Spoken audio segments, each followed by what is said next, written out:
let's continue our discussion. So today we are going to discuss about kinematics of rotational motion about a fixed axis. So let's say here we have an extended body.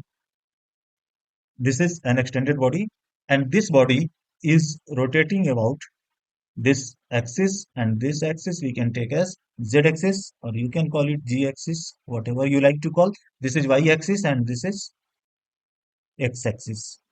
So if this body is rotating about this z axis, so if we are choosing a particle in this body, let's say we are choosing a particle initially at point p naught, and its initial angular position is theta naught.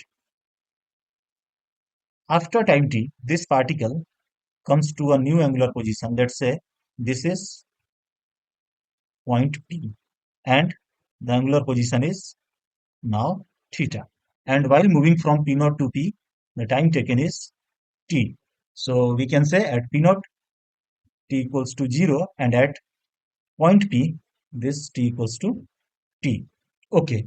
So why I am saying that this particle is moving? When this body rotates about z axis, this particle will follow a circular path in this xy plane. So this circle is in xy plane. Okay.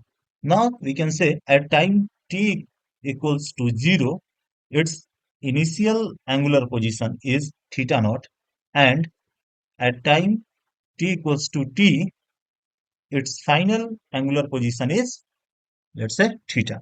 Now, and we know that angular acceleration is time derivative of angular velocity. So we can write alpha equals to dw by dt, or we can write dw by dt equals to alpha. So further we can write dw means omega. This is omega. I am calling it w again and again, but this is omega. So d omega by dt equals to alpha can be rewritten as d omega equals to alpha times dt. Now we can integrate this. So this will give us integration of d omega equals to integration of alpha dt. And if alpha, that is angular acceleration, is constant, means this body is in uniform angular acceleration, then we can write omega equals to alpha dt and plus some constant of integration c1. And if t equals to 0, means at initial its angular velocity is omega naught. Let's say at that time angular velocity means starting initial angular velocity is omega naught. Then we can write omega naught equals to c1, and then we will have this equation as omega equals to alpha, this is t only, alpha t plus omega naught, or we can rewrite it as final angular velocity equals to initial angular velocity plus angular acceleration times time. So this is one equation we have, and now you can resemble this equation with final velocity equals to initial velocity plus acceleration multiplied with time in case of linear motion. This we had earlier. Now in case of angular motion, we have this equation, which is very similar to this one. Now, now we know that d theta by dt, that is time derivative of angular displacement, is angular velocity. So we can write this equation as d theta by dt equals to alpha t plus omega naught. And then we can write theta, d theta equals to alpha t dt plus omega naught into dt. And then we can integrate it. So we can integrate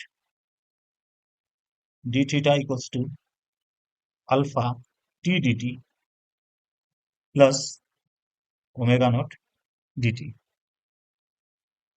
Further, we have theta equals to alpha is constant, we can take it out, and then we will have here t square by 2 plus omega naught is constant times t. And then we will have another constant of integration here. So this integration constant is, let's say, c2.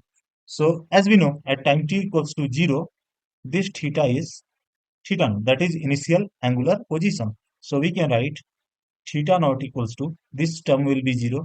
After putting t equals to 0, this term will be 0, and then we will have c2 here. So we can rewrite this equation as theta equals to c2, which is theta naught, and then we will have omega t and plus alpha t square by 2. So we have another equation here. And you can think with what equation for linear motion this is resembling. Okay, now moving ahead. So next is, if we want to know that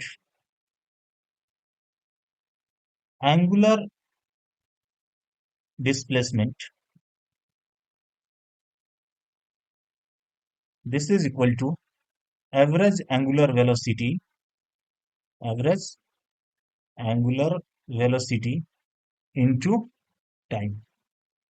So angular displacement is here, final angular position minus initial angular position, and this will be angular velocity. Average angular velocity will be final angular velocity plus initial angular velocity divided by 2, and this term we can multiply with time. Now, theta minus theta naught equals to omega plus omega naught by 2, and then we have, as we know, omega equals to omega naught plus alpha into t. We have just derived this thing, so we can write from here omega minus omega naught divided by alpha. This term will be equal to time here. So I am going to replace that term here. So omega minus omega naught by alpha, and then we can further write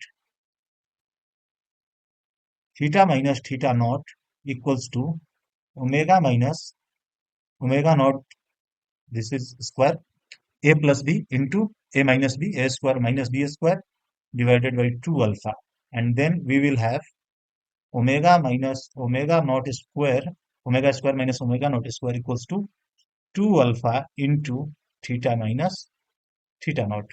And here we have another equation of motion where time is not mentioned explicitly. So we have obtained all the three equations of motion here in case of angular motion. So this is our third equation. Now coming to example 6.10. So example 6.10 we have already solved here. So you can see it here. We have solved example 6.10 here. This is definition of angular acceleration, and using this definition we have arrived at this equation. So if we are using definition and we are getting some result, this method of getting result is called getting result by the first principle, means by definition. Okay, now we are going to solve this example. So here what is happening?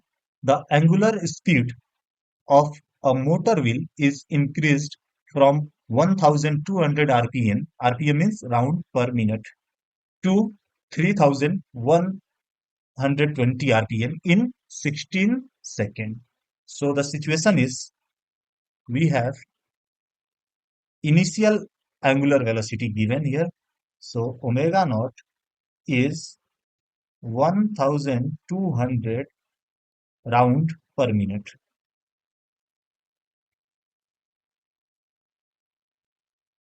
Okay, so we can convert it into radian per second first, then it will be in accordance with SI system. So what we can do, in 1200 round, this wheel is going to cover 1200 into 2 pi radian, and this much angular displacement this wheel is making in 1 minute.